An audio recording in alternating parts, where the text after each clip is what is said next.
So when you're thirsty, that means a signal has already been received from the kidney to the brain, from the posterior pituitary gland and the adrenal gland at the same time. Now you need a martini, just like we do. So, then you're going to get thirsty again. Yes. So ANP is produced or secreted if there's increased blood pressure, because ANP makes you pee. So let's see. Do you want to? Oh yeah. So if you have high blood pressure, your osmolarity is down, your sodium is down, obviously. So you get a signal from your atria, which causes the ANP, like she said, to make you pee.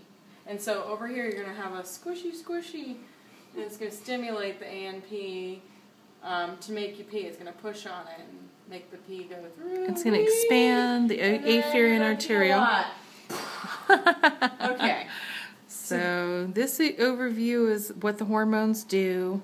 The thirst center, if you're thirsty because you drank your martini, so then your blood pressure will be down, your osmolarity is high, so obviously your sodium's high, you're thirsty. So your kidney, this is where I get all confused, but your kidney's going to make the renin-angiotensin 2, which then stimulates the production of the aldosterone and the ADH in the posterior pituitary gland and the adrenal gland. And so they're all three working in conjunction to retain water, to decrease the blood pressure, make you pee. Okay, now. So first in your filtration, you first filtrate to produce your filtrate. You need to get all these goodies, which is your water, 100% of your glucose, amino acids, all your electrolytes, which include your sodium chloride, potassium, and calcium, your bicarbonate, your uric acid, creatine, and urea, which are kind of the same grouping. They're all waste. And then drug toxins, like from taking drugs, obviously. And then the hydrogen, which, depending on the situation, I won't go any further on that. Then when you get your proximal convoluted tubule, this is where you reclaim substances for the body. And that's why the cilia is here, to help in the process of the reabsorption and secretion.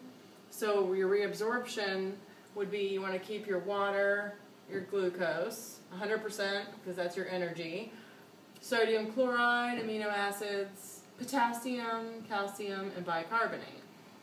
You want to secrete, and you want to get rid of your waste, which is your uric acid, urea, and your creatine.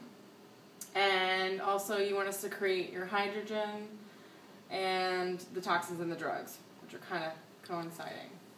Then when we get to our descending, which is our simple squamous, which is the fast way down, is your water. And the job is to maintain the gradient in the medulla.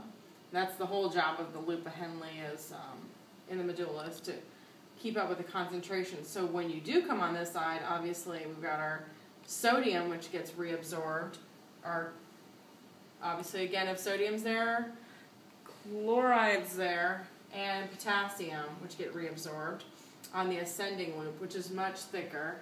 And then when we get over here to our distal tube, distal convoluted tubule, this is your last chance to regulate the composition of the plasma, because it's all about the blood, it ain't about the urine, to help is these great things called hormones. There's a lot of hormones. First, we have the reabsorption, what we have our last chance to get, which is our sodium chloride, our water, calcium, bicarbonate, and here, as you can see, there's water coming out, and it depends, obviously, as needed. So if you have high osmolarity, ADH will be secreted here. If you have high potassium, oh, did I do that wrong? Yeah, high potassium, your aldosterone will be secreted here, and will be put back into the tubules to go out.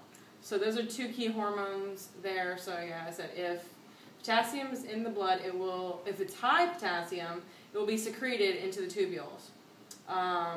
But overall secretion here is potassium. That's why these hormone is here, the aldosterone. And the hydrogen will be secreted here. I think that's it for that part, right? Yeah. And then at Potassium, hydrogen, and waste. and waste, yes. Because we're trying to get rid of everything. Last chance. Yeah. So then if you have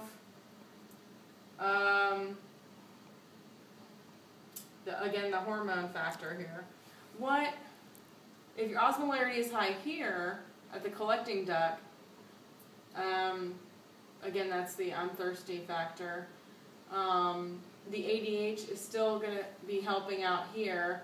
It'll be reabsorbed into the blood. Am I saying that right? Note, aquaporins only reabsorb at a faster rate as needed. So they'll be put into play to reabsorb when